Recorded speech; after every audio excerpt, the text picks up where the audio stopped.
નમસ્તે. Lecture number 1થી 11 આપણે unit 3 લાંગ્રાન્જિયન formulation વિશે ચર્ચા કરી, જેમાં આપણે જોયું કે લાંગ્રાન્જિયન ફોર્મ્યુલેશનના ઇક્વેશનો, હેમિલ્ટોનિયન ઇક્વેશન અને એના આઈ થિંક સો 15 એક્ઝામ્પલ કર્યા. બરાબર છે. તો હવે લેક્ચર નંબર 12માં આજે આપણે જોઈશું CC physics 501 classical mechanics unit 2નો બીજો part, second order differential equation. Okay, તો પહેલાં તો ડિફરન્શિયલ ઇક્વેશન કોને કહીશું એના વિશે જોઈએ. તો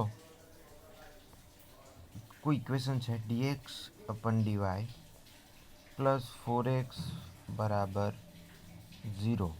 તો અહીંયા જુઓ, આપણે ડિફરન્શિએશન એડ થયું છે, તો વાયની સાપેક્ષે ડિફરન્શિએશન કરેલું છે. બરાબર છે. તો આ ડીવાય બાય ડીએક્સને શું કહીશું? Differential equation. તો આ આખા ઇક્વેશનને શું કહેવાશે? Differential equation. ઓકે, હવે ઓર્ડરની વાત કરીએ. તો ઓર્ડર એટલે શું? તો ધારો કે અહીંયા ડીએક્સ અપન ડીવાય, તો એ ફર્સ્ટ ઓર્ડરનું ઇક્વેશન છે. ઇટ મીન્સ અહીંયા ડીએક્સ એક જ વખત કરવાનું છે વિકલન વાયની સાપેક્ષે, એટલે એને આપણે કહીશું ફર્સ્ટ ઓર્ડર ડિફરન્શિયલ ઇક્વેશન. ધારો કે સેકન્ડ ઓર્ડર ડિફરન્શિયલ ઇક્વેશન, આજના ટોપિકમાં આપણે શું છે? Second order differential equation. તો dx square upon dy square plus 4x whatever કોઈ બી છે. તો અહીંયા વાયની સાપેક્ષે બે વખત વિકલન છે, તો આને આપણે શું કહીશું? Second order differential equation. Okay, ચલો. ઓર્ડર એટલે કે કેટલા ડિફરન્શિએશન છે. ધારો કે એક્સની 3 ઘાત વાય ડી ક્યુબ. ઓકે, આ રીતે હોય તો આ થર્ડ ઓર્ડર ડિફરન્શિયલ ઇક્વેશન થયું. ઓકે, 3 વાર વિકલન છે. ઓકે, તો ચલો અહીંયા આપણે સેકન્ડ ઓર્ડર ડિફરન્શિયલ એટલે આપણે બધા જ આવા ઇક્વેશનની વાત કરીશું. D X square D Y square plus 6x બરાબર 0, જ્યાં બે ડેરિવેશન હોય જે ઇક્વેશનમાં, એવા જ ઇક્વેશનની વાત કરીશું. ઓકે, તો સેકન્ડ ઓર્ડર ડિફરન્શિયલ ઇક્વેશન વિશે ચર્ચા કરીશું. ઓકે, ચલો જોઈએ. તો એનો પહેલો ટોપિક છે સામાન્ય અને અસામાન્ય બિંદુઓ એટલે શું, સમજાવો. ઓકે, તો જોઈએ. ચલોની વિભાજન. ચલોની વિભાજનની રીત એટલે કે કોઈ બે ચલો છે જેને અલગ અલગ જુદા પાડી અને એમની સાપેક્ષે વિકલન કરવું. ઓકે, અને એમનું સાદરૂપ મેળવવું, એને આપણે ચલોની વિભાજનની રીત કહીએ. આંશિક વિકલન સમીકરણને સામાન્ય વિકલનો સમીકરણમાં સંક્ષિપ્ત કરી શકાય. ભૌતિકશાસ્ત્રના કોયડાના ઘણા કિસ્સામાં આ રીતે મળતું વિકલન સમીકરણ દ્વિતીય સમીકરણનું ક્રમનું રેખીય વિકલન સમીકરણ હોય છે. આ વિભાગમાં આપણને આવા સામાન્ય સમાંગી રેખીય દ્વિતીય ક્રમના વિકલન સમીકરણના ઉકેલોની રીતોનો અભ્યાસ કરી તેથી એક ચલ ધરાવતા દ્વિતીય ક્રમના રેખીય વિકલન સમીકરણનું સામાન્ય સ્વરૂપ. ઓકે, હવે એક જ ચલ જુઓ, તો અહીંયા જોઈએ, આ જે ઇક્વેશન આપેલું છે એમાં d square y upon d x square plus p x dy by d x plus q x y બરાબર 0 આપેલું છે. બરાબર છે. તો અહીંયા સેકન્ડ ઓર્ડર ડિફરન્શિયલ ઇક્વેશન છે. આ શું છે? Second order differential equation. Okay, જો આ ના હોય, આ પદ ધારો કે નથી, ઓકે, તો આ થઈ ગયું first order differential equation. Okay, તો આ જે છે આ સૌથી હાઈએસ્ટ 2 ડિફરન્શિયલ ઇક્વેશન છે. બરાબર છે. તો એને આપણે સેકન્ડ ઓર્ડર ડિફરન્શિયલ ઇક્વેશન કહીશું. અને રેખીય વિકલન સમીકરણ છે એ બી પાછું એક્સની સાપેક્ષે જ છે. ફર્સ્ટ ઓર્ડર અને સેકન્ડ ઓર્ડર એક્સની સાપેક્ષે જ વિકલન કરેલું છે. બરાબર છે. ઓકે, જ્યાં પી એક્સ અને ક્યુ એક્સ એ એક્સના જાણીતા વિધેયો છે. ઉપરોક્ત સમીકરણ સ્વરૂપમાં યોગ્ય અવયવ દ્વારા ભાગ પાડીને દ્વિતીય ક્રમનું સમમાંગી રેખીય વિકલન સમીકરણ મેળવી શકાય છે. ઓકે, હવે દ્વિતીય ક્રમના રેખીય વિકલન સમીકરણના બે રેખીય સ્વતંત્ર ઉકેલો હોય છે. બે ઉકેલો y1 અને y2 ત્યારે જ રેખીય સ્વતંત્ર કહેવાય જ્યારે તેમની માટેનું શરતનું સમાધાન ઓકે, તો સ્વતંત્ર કહેવાય જ્યારે તેમની નીચેની શરતનું પાલન થતું હોય. તો આપણે ક્યારેક y1 અને y2 ત્યારે જ રેખીય સ્વતંત્ર કહેવાય જ્યારે α1 y1 પ્લસ α2 y2 બરાબર 0 થતું હોય. બરાબર, આ બંનેનો સરવાળો કેવો થતો હોય? 0. તો α1 અને α2 અચળાંકો છે જે માત્ર α1 બરાબર 0 અને α2 બરાબર 0ની પસંદગી દ્વારા જ સમીકરણ 2 સંતોષે છે. તો જો y1 અને y2 સમીકરણ એકના બે રેખીય ઉકેલો હોય તો તેમનો પરિણામી સામાન્ય ઉકેલ નીચે પ્રમાણે દર્શાવી શકાય. તો y બરાબર c1 y1 plus c2 y2, જ્યાં c1 અને c2 સ્વૈચ્છિક અચળાંકો છે. ઓકે, તો એના માટે આપણે કોઈ બે અચળાંકો લીધા c1 અને c2, જ્યાં c1 અને c2 એ સ્વૈચ્છિક અચળાંકો છે. ઓકે, તો હવે આના ઉપરથી આપણે સામાન્ય બિંદુ કઈ રીતે કહી શકીએ એ જોઈએ. જો x બરાબર x0 આગળ વિધેય px અને qx બંનેનું વિશ્લેષણ કરી શકાય, એટલે કે વ્યાખ્યાયિત કરી શકાય, તો બિંદુ x0ને વિકલન સમીકરણ 1નું સામાન્ય સમીકરણ તરીકે ઓળખવામાં આવે છે. કોઈ બિંદુ આ જે સમીકરણ છે x બરાબર x0 આગળ px અને qx બંનેનું શું કરી શકાય? વ્યાખ્યાયિત કોઈ કિંમત મળી શકે, તો એને આપણે શું કહીશું? સામાન્ય બિંદુ કહીશું. એટલે સામાન્ય બિંદુ એટલે ઓર્ડિનરી પોઈન્ટ. ઓકે, અસામાન્ય બિંદુ જો x બરાબર x0 આગળ વિધેય px અથવા qx બંનેમાંથી કોઈ એક વિધેય અથવા બંને વિશ્લેષણ ન કરી શકાય તો બિંદુ x0ને વિકલન સમીકરણ 1નું અસામાન્ય બિંદુ અથવા સિંગ્યુલર પોઈન્ટ તરીકે ઓળખવામાં આવે છે. ઓકે, જો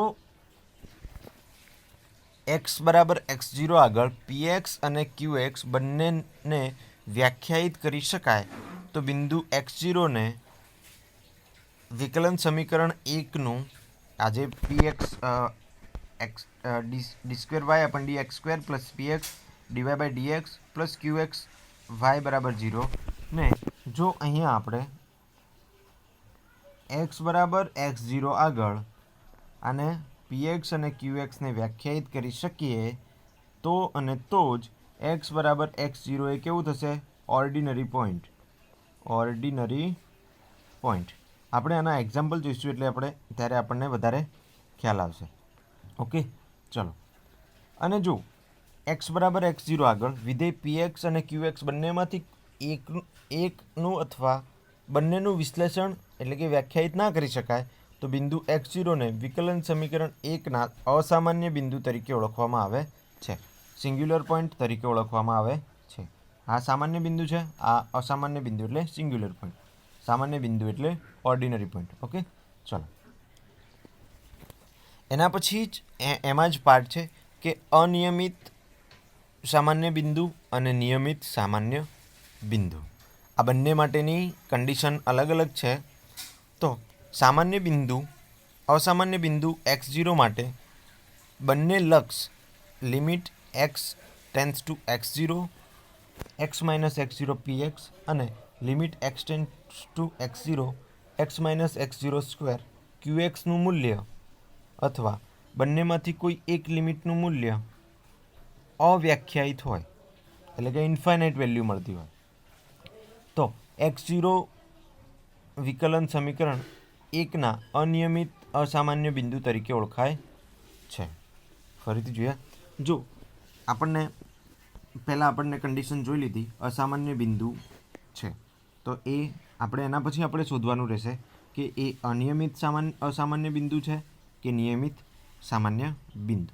ઓકે, તો અસામાન્ય બિંદુ માટેની કન્ડિશન છે તો કે અસામાન્ય બિંદુ x0 માટે અનિયમિત અસામાન્ય બિંદુ માટે અસામાન્ય બિંદુ x0 માટે લક્ષ limit x tends to x0 x - x0 px અને limit x tends to x0 x - x0² qxનું મૂલ્ય, આ બે લિમિટ લઈએ અને બંનેમાંથી કોઈ એકનું મૂલ્ય અવ્યાખ્યાયિત હોય અથવા અનંત હોય તો બિંદુ x0ને વિકલન સમીકરણ 1ના અનિયમિત અસામાન્ય બિંદુ તરીકે ઓળખાય છે.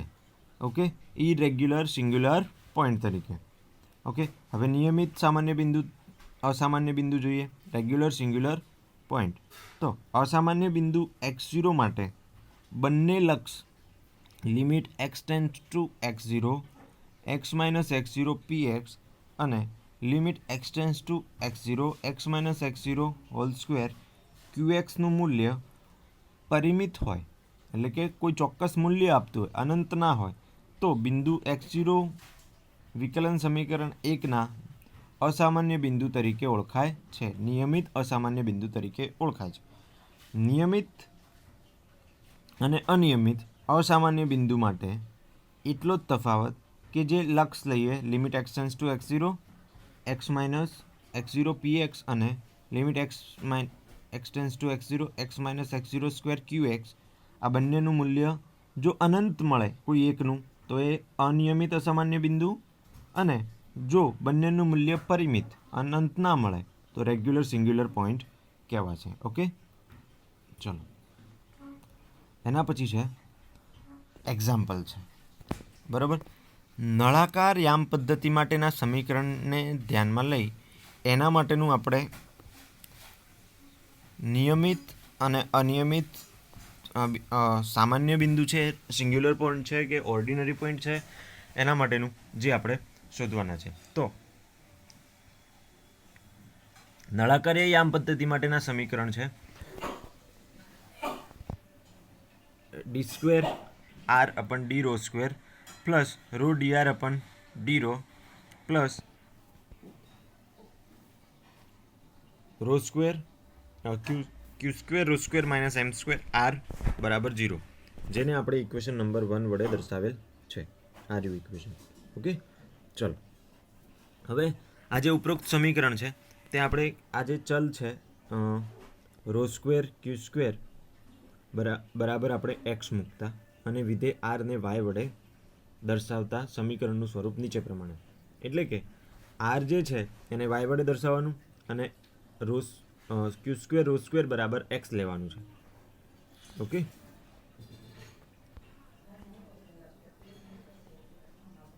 ઓકે, તો અહીંયા ઉપરનું સમીકરણ શું થશે? X square d square y square plus upon d x square plus x dy by d x plus x square minus m square y, આવી રીતે થશે. તો સમીકરણ 2 જે છે, આ સમીકરણ 2 જે છે એને બેસેલ સમીકરણ તરીકે ઓળખાય છે. ઓકે, તો હવે એનું યોગ્ય વધુ સાદુરૂપ આપીએ તો સમીકરણને એક્સ સ્ક્વેર વડે ભાગતા તો d square y upon d x square plus 1 upon x, આ સમીકરણને એક્સ સ્ક્વેર વડે ભાગીએ તો શું થશે? X square cancel, 1 upon x થઈ જશે. અહીંયા x square cancel, minus 1 minus m square upon x square બરાબર 0. ઓકે, આવું મળશે. D square y upon d x square plus 1 upon x dy by d x plus 1 minus m square upon x square Y બરાબર 0, જે સમીકરણ number 3માં દર્શાવેલ છે. અહીં વિધેય, અહીંયા આને આપણે px કહી દઈએ અને આને qx કહી દઈએ. ઓકે, હવે જો આખું સમીકરણ આપણું જે સમીકરણ 1 આ ફોર્મમાં મળી ગયું આપણને, આ ફોર્મમાં, તો d square y upon d x square plus px dy by dx plus qx y બરાબર 0, આ ફોર્મમાં આપણને આ ઇક્વેશન મળી ગયું. તો આને આપણે કહીશું px, આને આપણે કહીશું qx. ઓકે, ચલો તો હવે x બરાબર 0 આ સમીકરણનું અસામાન્ય બિંદુ છે, કારણ કે x બરાબર 0 મૂકીએ તો ઇન્ફાઇનાઇટ થઈ જશે, એટલે કે અહીંયા આપણે આને વ્યાખ્યાયિત ના કરી શકીએ. px બરાબર આમાં x બરાબર 0 મૂકીશું એટલે કે x બરાબર x0 બરાબર આપણે શું લઈશું? 0 કોઈક બિંદુ લઈએ તો આ શું થઈ જશે? ઇન્ફાઇનાઇટ. આ પણ ઇન્ફાઇનાઇટ થઈ જશે. એટલે જે વ્યાખ્યાયિત ના કરી શકાય અહીંયા અનંત મળે છે તો આને આપણે શું કહીશું? અસામાન્ય બિંદુ, સિંગ્યુલર પોઈન્ટ. કારણ કે x ટેન્ડ્સ ટુ x0 માટે px અને qx બંનેનું મૂલ્ય અનંત થાય છે. હવે x બરાબર 0 એ નિયમિત અસામાન્ય બિંદુ છે કે અનિયમિત અસામાન્ય બિંદુ છે તે આપણે નક્કી કરવાનું બાકી રહ્યું. ઓકે, આપણે નક્કી કરી લીધું કે સામાન્ય બિંદુ છે કે અસામાન્ય બિંદુ, ઓર્ડિનરી પોઈન્ટ છે કે સિંગ્યુલર પોઈન્ટ. તો x બરાબર x0 આગળ કેવું છે? સિંગ્યુલર પોઈન્ટ છે, અસામાન્ય બિંદુ. હવે આપણે નક્કી કરીશું કે નિયમિત ઇરેગ્યુલર સિંગ્યુલર પોઈન્ટ છે કે રેગ્યુલર સિંગ્યુલર પોઈન્ટ, એ શોધીશું. ઓકે, તો હવે ફરીથી આપણે આ જે વ્યાખ્યા હતી નિયમિત અને અનિયમિતની, કે બંને માટે limit x tends to x0 x - x0 px અને limit x tends to x0 x - x0 square qx, આ બંનેની આપણે શું લેવાની છે? લિમિટ લેવાની છે. જો મૂલ્ય ઇન્ફાઇનાઇટ મળે, અનંત મળે તો અનિયમિત સામાન્ય બિંદુ, અને જો મૂલ્ય શું મળે? પરિમિત, કોઈ ચોક્કસ મૂલ્ય મળે છે તો એ શું હશે? નિયમિત સામાન્ય અસામાન્ય બિંદુ. ઓકે, તો limit x tends to x0 x - x0 px બરાબર લિમિટ x ટેન્ડ્સ ટુ 0. ચલો, હવે x0 તો x ટેન્ડ્સ ટુ x0 બરાબર 0. તો x pxની વેલ્યુ શું છે અહીંયા?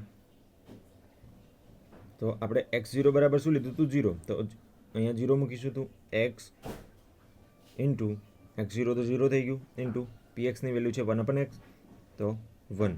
ઓકે, ચલો પરિમિત વેલ્યુ મળી.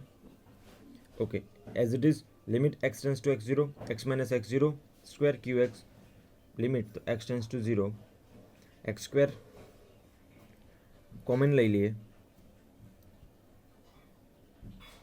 ઓકે, અહીંયા x સ્ક્વેર કોન્સ છૂટો પાડીશું તો 2x x0, એટલે x0 તો 0 છે, બરાબર છે. તો ફરીથી આપણને x સ્ક્વેર 1 - m સ્ક્વેર આપણને x સ્ક્વેર મળશે. x સ્ક્વેરને અંદર ગુણીશું તો સાદુરૂપ આપતા -m સ્ક્વેર મળશે.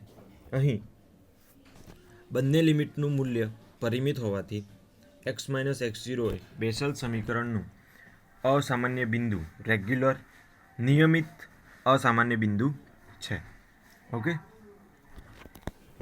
જુઓ અહીંયા આપણે શું કર્યું? ફરીથી સામાન્ય બિંદુ અને અસામાન્ય બિંદુ શોધવા માટે તો પહેલાં તો આપણે શોધવું પડે કે એ regular singular point, ordinary point છે કે સિંગ્યુલર પોઈન્ટ. જો સિંગ્યુલર પોઈન્ટ હોય તો પછી આપણે એને શોધવું પડે કે નિયમિત સિંગ્યુલર પોઈન્ટ છે કે અનિયમિત. ઓકે, ઇરેગ્યુલર સિંગ્યુલર પોઈન્ટ છે કે રેગ્યુલર સિંગ્યુલર પોઈન્ટ. ઓકે, જે આપણે જોયું. પછી હવે વ્યાખ્યા પ્રમાણે અસામાન્ય બિંદુ શોધવાનો ઉપયોગ